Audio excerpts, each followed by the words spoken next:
Yo, what is up guys? Welcome to another Wild Rift video, and in today's video I'll be teaching you guys how to absolutely dominate games with Nami. So before getting into the video, I just quickly want to show you that I actually have a pretty sick win rate with Nami. Like, I played a lot of Nami games for this video. As you can see, I have a 62.1% win rate on Nami. So, you know, this champion is really good. Like, in my opinion, the best support in the game. So in the beginning part of the video, I'm going to explain to you how to build Nami. There's timestamps in the description if you want to skip to the gameplay.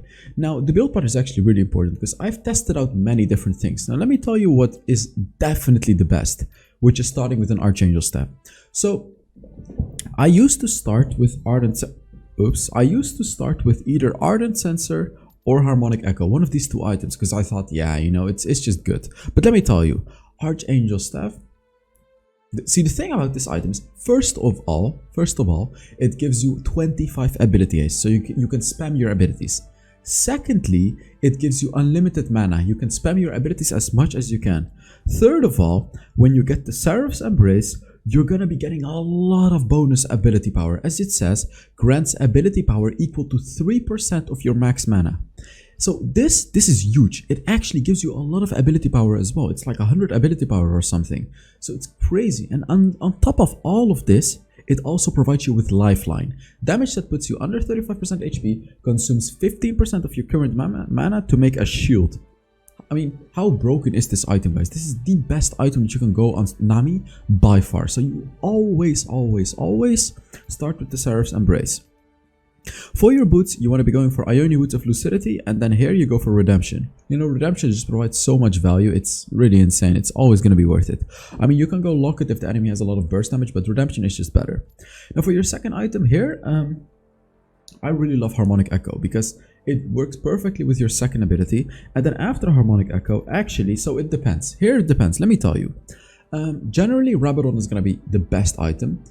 But if you have a lot of ability power champions in your team, or if you have like at least 2 of them, then you go for the Staff of the Flowing Water instead.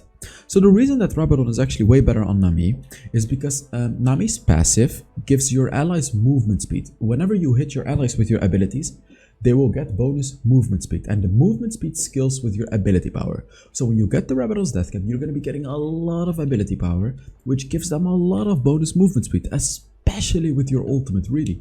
And this is actually, you know, quite big on Nami. Like, the bonus ability power that you get really buffs your passive. But as I said, if your team has a lot of ability power, you want to go for the Staff of the Flowing Water. Get it after the Harmonic Echo though, because the Harmonic Echo is going to allow you to actually give the buff from the Staff of Flowing Water to a lot of your allies, right? So this is really good. So as your last item, just go for the Ardent Sensor, I guess. I mean, you can also get the Ardent Sensor as your 4th item after the Rabadon's Death Cap. Oops, I took away this item. After the Rabadon's Death Cap, you can also get the stuff. Jeez, I can't speak. After the Rabadon's Death Cap, you can also get the Ardent Sensor. Rabadon is just worth more because your 3rd ability already provides bonus damage to your allies. Basically, I don't really think our Ardent Sensor is going to be worth it compared to the Rabadon's Death Cap because this one really buffs you on Nami. So about the runes, Font of Life. I see some people go for, actually I see a lot of people go for, where is it? Airy. I don't know where it is, but yeah, they go for Airy, this one, but it's not worth it. Font of Life is way better. You can easily hit the enemies with Font of Life. It's just like all of your abilities can proc the Font of Life now, especially your ultimate in team fights as well. It's just incredibly powerful, guys. For your second rune, I go for Champion, and the reason that I go for Champion is because I just want to dominate the lane in the early game. I want to absolutely dominate the lane.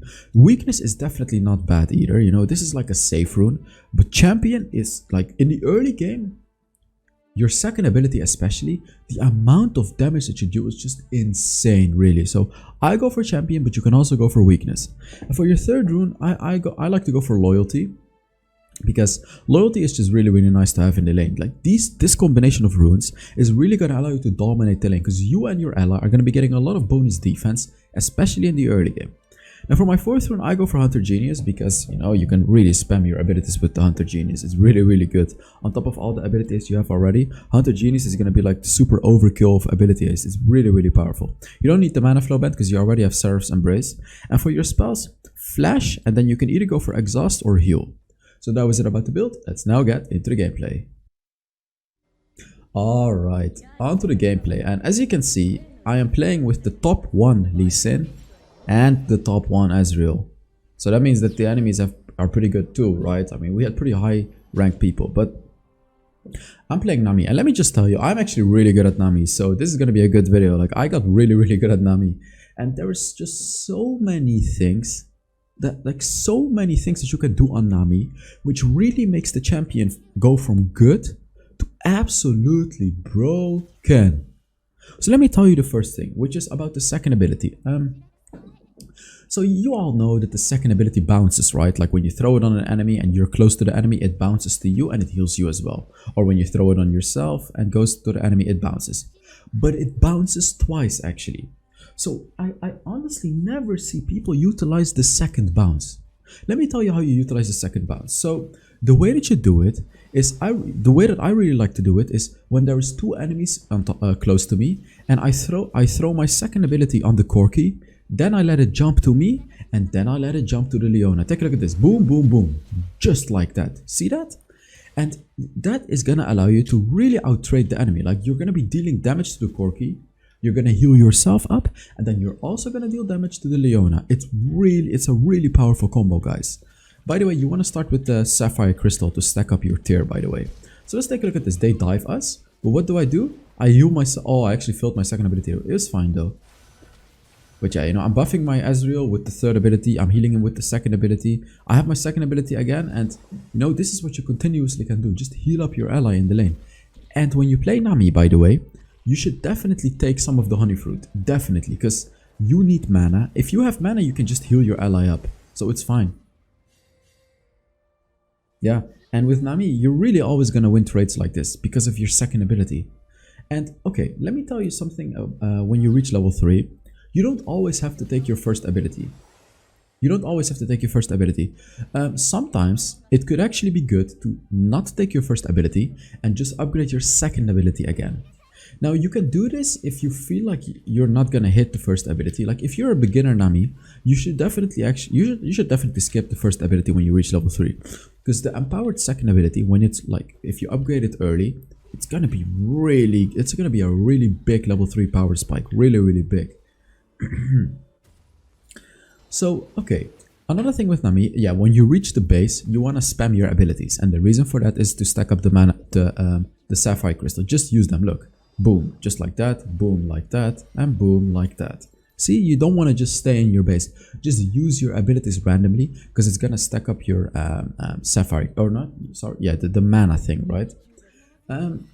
And this game is gonna get so fun, by the way. You guys are gonna see. And the thing with Nami is as well, she's really good at rotating, like rotating to allies. But the thing that she's honestly the best at is team fights. She is so incredibly powerful in team fights. It's absolutely insane. Now let me tell you why she's broken in team fights. The big reason is CC combo. She has such insane CC combos because when you hit your ultimate on the enemies, you know, when you hit your ultimate, the ocean, not only will they get knocked up, they will also get slowed by like 2 and up to 4 seconds, depending on how far away they are. They will get slowed for a really long time. What does that mean? You're going to be able to hit your first ability for free. So in team fights, and you'll see me do this, not only can you hit your ultimate on the enemies, after your ultimate, you're going to be able to hit your first ability for free. Here, just like that. See how I did that? I just hit it for free on the Leona because she was slowed. And this is a combination that you should always do, guys.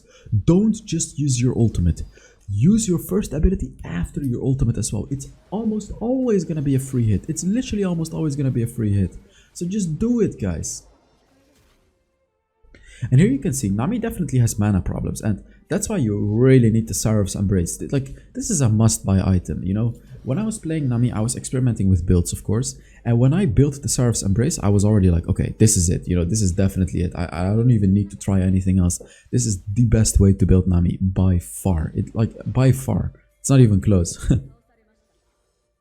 So here we're getting close to the dragon, and in team fights, you actually don't randomly want to use your abilities. So let me explain. Your second ability, you really want to use it when like, look here, see? When my team and my enemies are close to each other, because then it's gonna bounce twice. You'll get the most worth out of it, you know, when the enemy is close to each other. See that? Again, it bounced twice. I'm just constantly healing my teammates. I still have my ultimate. Yeah, we already killed them. But your ultimate actually, so a thing that some people may not know about the ultimate is not only does it knock up and slow enemies, it also buffs the movement speed of your allies.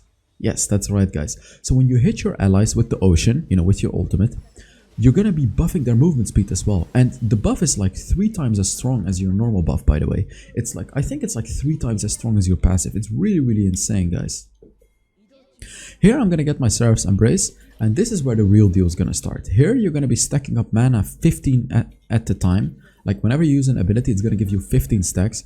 So you really want to be spamming your abilities. Like, you know, I don't know why I'm not using any ability here. I should definitely use my abilities.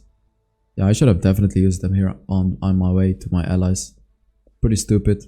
Because you want to get those 700 stacks as fast as possible, because that's quite literally the biggest power spike that you'll get in the game. When you finish the Seraph's Embrace and you get the 700 stacks of mana, it's the biggest power spike. Oh, here I got caught out. Yeah, I got caught out. My ultimate was pretty good, but I just got caught out. That was my bad. It's really, really stupid. Yeah, that was so stupid of me. So here you guys can actually see a weakness of Nami, which is getting caught out, really. The thing is, you have your ultimate to escape, right? But it's not always going to be enough. That's pretty much your only escape tool. You don't have any mobility or something like that. You only have your ultimate and then your first ability to actually escape. It's true that you'll get some movement speed from it, but if you're stunned, it doesn't matter that you get movement speed, right? Like against champions like Leona, she's just going to stun me, root me, and then stun me again. I cannot escape that. You literally cannot escape that. And you don't have any tenacity either. So, you know, when you get stunned, you are dead. So keep that in mind. It's really, really dangerous. So as a Nami, you never want to be in the front line. You know, it's like Lulu and Janna. You never want to be in the front line. You're an enchanter. You want to be in the back line, buffing your allies. You know, healing your allies, buffing them, things like that. That's what you want to do. And about the third ability, this is an ability that you really want to spam. Don't wait to use this ability. Just spam it. Like right here, why didn't I use it on the Ezreal? I should have definitely used it. Like here, use it. What am I doing? That was actually so stupid of me. I should have just used it on the Ezreal there. There, you know, a free hit on the Leona. This is what I'm talking about. Just look at the amount of CC that I'm dealing right here. Healing my team. And they barely... Oh, it's so close. But just, you know, I'm just saving my team with heals. But I definitely didn't do that perfectly.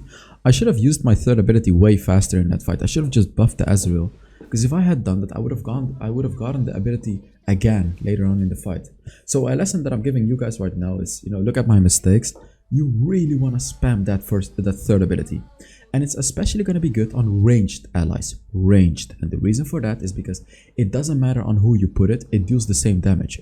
So if you put it on a ranged ally, especially with a lot of attack speed, so often obviously the ADC, they're going to be able to get that bonus damage really fast, right? So a quick little drafting tip that I have for you guys on Nami is, so Nami obviously has these big CC abilities, right? And now let's take a look at the first ability. I'm actually gonna let you guys test your knowledge, and I've done a lot of easy test your knowledge today, but I'm gonna ask you guys right now, against which enemy champions is your first ability always gonna be a free hit? Think really carefully. If you guys can get this one, you're a really good drafter. Like if you can get this one without any tips, you're a really good drafter. So I'm gonna repeat. Against which champions can you always hit your first ability for free when they do something? Think about it carefully. Put it in the comments and see if you get it right. By the way, you know, put down a comment anyways. I'm doing a skin giveaway, which is almost ending. Man, we're getting through the months really fast. I'm giving away 10 skins on YouTube and 5 skins on Instagram. By the way, I did a lot of funny Instagram stories. You may be on time if you check it out right now. But I just, you know, I posted a lot of funny Instagram stories what I did this weekend. So if you don't want to miss it out, you have to check it out quickly. So, okay. If you're still writing the comment, pause the video right now. So let me tell you right now, the test of your knowledge. Against which champions is your first ability always going to be a free hit? Pantheon and Galio. If you got this one right, you're pretty smart. Also against Twisted Fate, guys. Pantheon, Galio, Twisted Fate. Why, you may think? It's all because of their ultimates.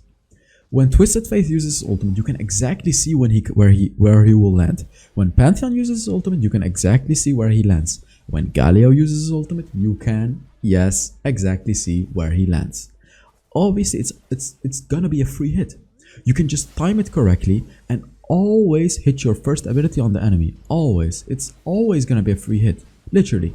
So whenever you see these types of champions in the enemy team, it should be a good indication of that you can actually pick Nami. Because Nami hard counters these champions only because of this fact, guys. So it's really important to understand. Oh, I just used my ultimate here. Who? So you can actually also use your third ability to self-buff yourself. I had been testing around with the third ability. It's actually not bad to use it on yourself. And the reason for that is because Nami actually has really big range. So if your team can actually not reach the enemy, it could be a good idea to just buff yourself. Because you're going to be able to easily hit it on the enemy, right? Because you have such a big range on your basic attacks. Just take a look at my score, by the way. 5-1-11. I have 5 kills, 11 assists, and only 1 death. And that was the really stupid death. And I've been providing so much healing, bonus movement speed to my team. Like, this is really what Nami can do, guys. You're just such a good enchanter support. And you know, the thing is about YouTube, support videos always get low viewership. But I don't care, you know, I'm gonna show love to every single role. I'm gonna show as much love as every single role. You guys are like, the support players are not gonna be that child that the mother doesn't like, right? Because sometimes you see that there is like a mother with like 4 children, and then she gives a lot of attention to 3 children, and then she just leaves the poor little 4th kid alone, right? I find that so sad. I don't want to leave you guys alone, you know, the supports. You guys deserve attention too, so I'm gonna make exactly as much support videos as I do with any other role. You know, no discrimination to support players. Making as many videos as possible. I don't care that they get less views. I'm making them anyways, you know, because I love playing support and I love teaching you guys to play support. Because I am one of these believers that support is not the worst role. Support can actually seriously carry games. Like, I am seriously carrying this game as a support. Oh, and as I said it, I almost ain't. It's kind of funny. So when you get the Seraph's Embrace and Harmonic Echo, that's the point where your heal, your second ability, is gonna become huge. Like, your ADC, you're gonna be healing him for like 20% of his HP with the Harmonic Echo. 20%. And look at the cooldown, 6-second cooldown. I mean, how insane is that? When you reach late game Nami, you have so much sustainability in your team because of your Harmonic Echo, your second ability. You can heal your team up so much. It's insane how much healing you can provide. But you also have redemption. You just have everything to provide for your team. That's the thing, guys. But the thing that Nami is weak against is burst damage, because it's true that you have healing, but you don't really have any barriers or something like that. And against assassins, she could really struggle, because the assassins can just dodge your ultimate, and if you heal up your ally, likely the assassins are gonna have anti-heal. So, you know, those are the little problems. Like, if a lot of the enemies buy anti-healing items and they have assassins, it becomes really hard for you to provide a lot of value to your team, because, you know, anti-heal is going to reduce the healing from your second ability, which is actually really, really big. Like, the second ability is a big part of Nami's kit, guys. It's really, really big. I need to help my team here. I use an ultimate from far away, but it missed, unfortunately. It's kind of sad. Look at that heal. Just look at that heal. It's like it's literally 25% of his HP, the heal. Look, I'm gonna use it again. I'm gonna use it again. He's full HP. He's literally full HP from two of my second abilities. I mean, how insane is that? Just tell me how insane late game Nami is, guys. It's like, this champion is so damn busted. It's actually so busted. So yeah, a lot of you guys have been asking me to make a Nami video, and here it is. You know, here is the Nami video. And I really hope you guys enjoyed it. Let's you know, check out how much damage I actually did, and check out the builds. I think I did a lot of damage this game. Come on. Yeah, look at this broken elo, by the way. Grandmaster 150. I got S rating, of course. Look at this. Look at this. I dealt 9,000 damage. It's like almost as much as the carries. Only Ezreal dealt way more damage than me. So yeah. Thank you guys very much for watching. I really hope you enjoyed the video. And yeah, I will see you guys in the next Wild Rift video. Bye bye.